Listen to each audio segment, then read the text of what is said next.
এদিকে রাজধানীর ধানমন্ডির ৩২ নম্বরে শেখ মুজিবুর রহমানের বাড়িতে ভাঙচুর চালানোর সময় বাগানে থাকা একটি নারকেল গাছ ভেঙে ফেলা হয়।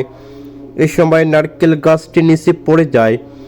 এদিকে সেখানে জড়ো হওয়া বেশ কয়েকজনকে গাছ থেকে ডাব ছিঁড়তে নিতে দেখা দিয়েছে।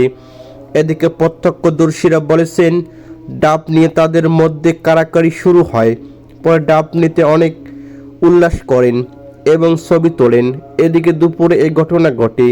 এদিকে এর আগে ধানমন্ডি ৩২ নম্বরে বঙ্গবন্ধু স্মৃতি জাদুঘরের পেছনে উত্তর দিকে ৬তলা ভবনটি ভাঙার সময় ভেতর থেকে বই, স্টিল, লোহা, টিন সহ বিভিন্ন জিনিসপত্র ভেঙে নিয়ে যেতে দেখা দিয়েছে অনেককে। এদিকে সকাল 10টার দিকে এই ঘটনা ঘটেছে। এদিকে ৩২ নম্বর আজ পর্যন্ত শেখ মুজিবুর রহমানের বাড়ির ভাঙা চলছে। ভারী যন্ত্র দিয়ে বাড়িটি ভাঙতে দেখা গিয়েছে। বাড়ির অনেকটাই গুঁড়িয়ে দেওয়া হয়েছে। এদিকে ভারতে পালিয়ে যাওয়া ক্ষমতাচ্যুত সাবেক প্রধানমন্ত্রী শেখ হাসিনার বক্তব্যে প্রচার ঘোষণাকে কেন্দ্র করে বিক্ষিপ্ত ছাত্র জনতা গতকাল রাতে ধানমন্ডির ৩২ নম্বরে ব্যাপক বিক্ষোভ করেন। এক পর্যায়ে শেখ মুজিবুর রহমানের বাড়িতে ভাঙচুর, অগ্নিসংযোগ করা হয়।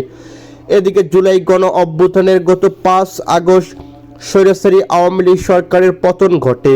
অভ্যুত্থানের ৬ মাস ছিল গতকাল। এদিন রাত ৯টায় ঘোষিত ছাত্র সংগঠন ছাত্রলীগের ফেসবুক পেজ থেকে শেখ হাসিনার বক্তব্য প্রচার করা হয় বলে ঘোষণা দেওয়া হয়েছিল।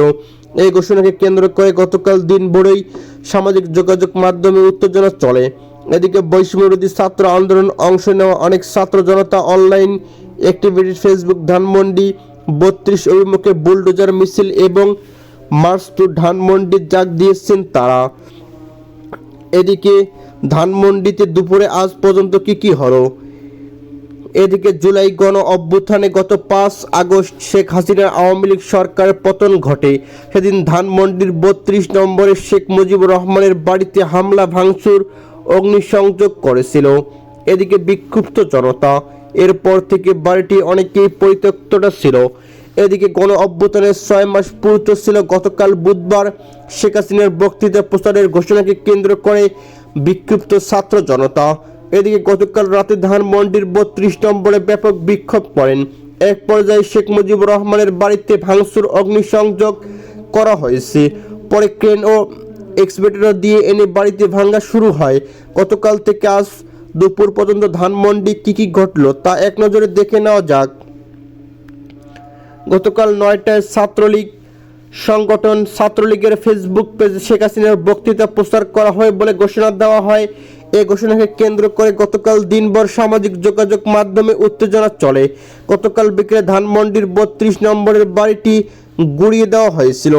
হুঁশিয়ারি দিয়ে ফেসবুকে একাধিক পোস্ট ও ইনকিলাব মঞ্চের আহ্বায়ক জাতীয় নাগরিক কমিটির সদস্য শরীফ ওসমান হাদি সন্দেশ,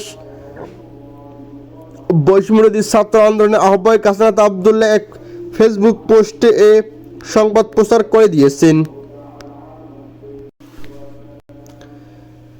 এদিকে হাসিনার বক্তৃতা প্রচারের ঘোষণার প্রতিবাদে বৈষম্যবিরোধী ছাত্র আন্দোলনের অংশ নেওয়া অনেক ছাত্র জনতা অনলাইনে অ্যাক্টিভিটি ফেসবুকে ধানমন্ডি ৩২ অভিমুখ বুলডোজার মিছিল ও মার্চ টু ধানমন্ডি ৩২ কর্মসূচির ডাক দেন।